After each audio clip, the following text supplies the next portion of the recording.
లేదు నాకు తెలియదు. బట్ ఇప్పుడే నాకు వచ్చి అనానమస్ కాల్ వచ్చి పంపించారు. విక్టిమ్ పంపించారు. వన్ ఆఫ్ ద విక్టిమ్ పంపించారు.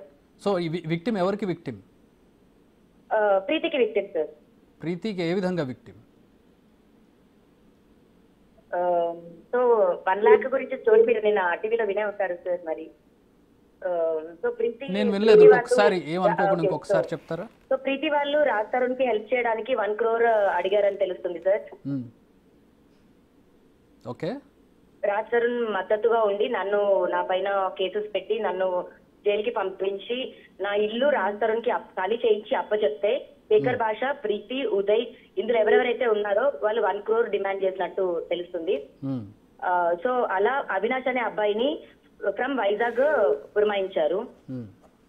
సో ఆ అబ్బాయి 1 lakh వరకు ఖర్చు పెట్టాడంటండి. శేఖర్ భాష మెడికల్స్ కి కానివ్వండి, శేఖర్ భాష MLC కి కానివ్వండి, ప్రీతి బట్టలకి కానివ్వండి, ప్రీతి ఆల్కహాల్ కి కానివ్వండి, అలా 1 lakh ఖర్చు పెట్టారు. 1 lakh ఖర్చు పెట్టిన తర్వాత అవినాష్ దగ్గర డబ్బులు అయిపోవడంతో అవినాష్ వాళ్ళు శేఖర్ భాషకు చెప్పారు. శేఖర్ భాష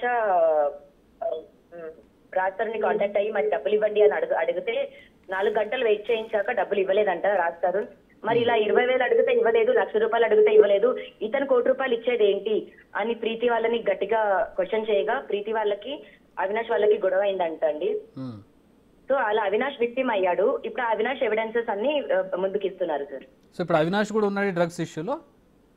ఉన్నట్టే కదా సార్. మరి నాకు తెలియదు, నేను లేను దాంట్లోని, బట్ ఉన్నట్టే కదా సార్. సో ఇప్పుడు ఈ మొత్తం వ్యవహారంలో ఈ మస్తాన్ సాయి వల్ల మీరు కూడా ఇరుక్కున్నారనుకోవాలా?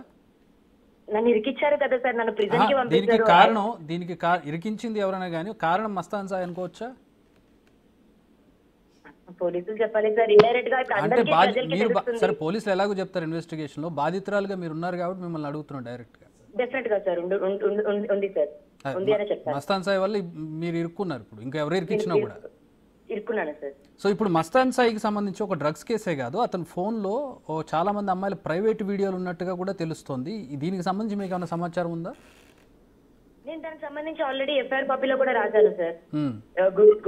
గుంటూరు మరి మా ఎఫ్ఐఆర్ కాపీలో మెయిన్ అంశం మర్చిపోయి ఒక లవ్ అని గుండెకాయ అని అదే పట్టుకున్నారు తప్ప మరి మెయిన్ అంశం సార్ ఇది. మరి ఈ రోజు బయటకు వచ్చింది. ఇన్ని రోజులు లావణ్య తప్పైపోయింది సార్. అది మెయిన్ అంశం కదా సార్. అవును, ఖచ్చితంగా మెయిన్ అంశం. ఎందుకంటే చాలా మంది అమ్మాయిల వీడియోస్ ఉన్నాయి, సెలబ్రిటీస్ అంటే ప్రముఖుల పిల్లలు ఉన్నట్టుగా తెలుస్తోంది అందులో. అవును సార్. ఒక 2 అమ్మాయిలు నాకు కూడా ఆల్రెడీ ఫోన్ చేస్తున్నారు సార్. మీకు తెలిసిన వాళ్ళు ఎవరైనా ఉన్నారు అందులో? అంటే పేర్లు అవసరం లేదు కానీ బాధితులు ఉన్నారు. చెప్పలేను సార్, ఐఎమ్ రియల్లీ సారీ. నేను పేర్లు అలా చెప్పలేను, వాళ్ళు కూడా అమ్మాయిలే కాబట్టి. బట్ ఖచ్చితంగా వాళ్ళే బయటకు వస్తామని చెప్తున్నారు. మేబీ వాళ్ళు బయటకు వచ్చిన అది మనం చెప్పాక బాగుంటుందేమో సార్. అదృష్టవశాత్తు మీరు లేరు అనుకుంటా అందులో. అనుకుంటా సార్, బట్ మస్తాన్ రివీల్ అయితే చేస్తాడు. మరి వాళ్ళ ఇంట్లో కెమెరా పెట్టినప్పుడు అండ్ నా వీడియో కూడా ఉంది సార్, అది నేను ఓపెన్ గానే చెప్తున్నాను. ఓ మీరు కూడా బాధితులు ఇప్పుడు ఆ వీడియోస్? నేను కూడా బాధితులనే సార్. నావి కూడా టెలికాస్ట్ చేస్తామని నన్ను బెదిరించాడు మస్తాన్. మొన్న వారం క్రితట కూడా నన్ను బెదిరించాడండి మస్తాన్. ఓకే, అంటే ఎట్లాంటి వీడియో? సో మేము ఫస్ట్ మస్తాన్ వాళ్ళ ఇంటికి వెళ్ళినప్పుడు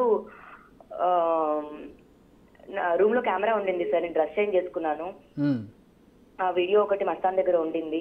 అండ్ నన్ను గుంటూరులో కొట్టి నా ఫోన్స్ కాపీ చేసుకున్నప్పుడు నా iCloud and 2 Gmails, Google photos through takeout ద్వారా నా ఫొటోస్ కాపీ చేసుకున్నాను.